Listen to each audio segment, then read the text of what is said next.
the most terrifying diseases of the Middle Ages. Leprosy. You wake up one morning in 1320 and notice a small pale patch on your forearm that doesn't feel quite right when you touch it. Just numb, like someone switched off the sensation in that one spot. Over the following months, more patches appear across your body, and your fingers start tingling before going completely dead to all feeling. Leprosy spreads through prolonged close contact with infected people, transmitted via droplets from the nose and mouth, though most people don't catch it because their bodies naturally fight it off. Unfortunately for you, your immune system decided to take a vacation. The disease destroys your peripheral nerves first, stealing your ability to feel pain or temperature, which sounds like a blessing until you realize it's a curse.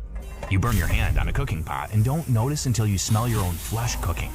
Slice your foot on a sharp stone and only discover it when your shoe fills with blood. And constantly injure yourself in ways that would make a healthy person scream. The wounds get infected because you don't know they exist, and the infections spread through tissue that can't feel itself dying, rotting your fingers and toes from the inside out while you're still using them. Your face begins its transformation into something from a nightmare as the disease progresses over years.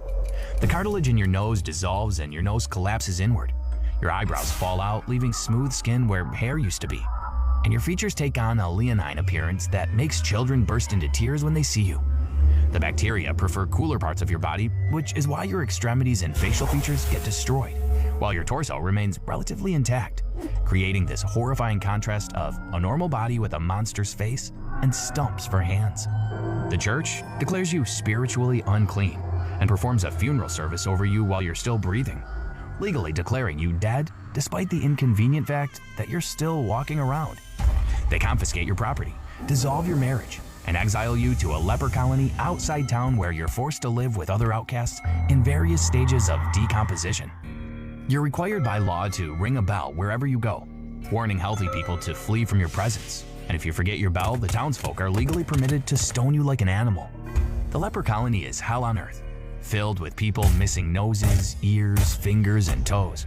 Their faces barely recognizable as human anymore. You watch new arrivals go through the same stages you experienced: the denial, the horror, the resignation, as their bodies slowly fall apart piece by piece. Some lose their eyes when infections form on their eyeballs and scar over. Others lose entire hands when gangrene sets in and the dead tissue has to be cut away. You live there for decades sometimes, your body dismantling itself in slow motion, until an infection finally spreads to somewhere vital and grants you the mercy of death. Ergotism.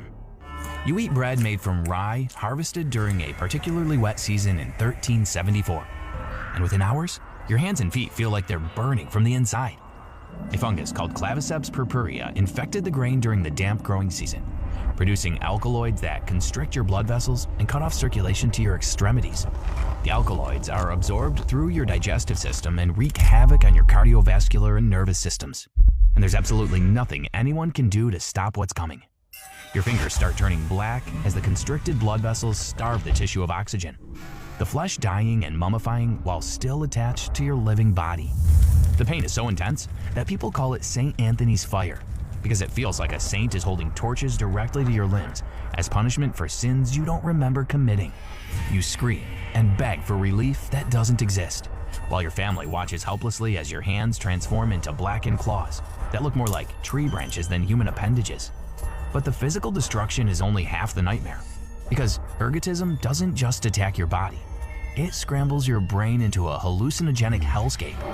You see demons crawling across the ceiling with too many eyes and mouths that whisper your name, feel insects burrowing through your skin and laying eggs in your muscles, and experience seizures that throw you to the ground frothing and convulsing while your family thinks you're possessed.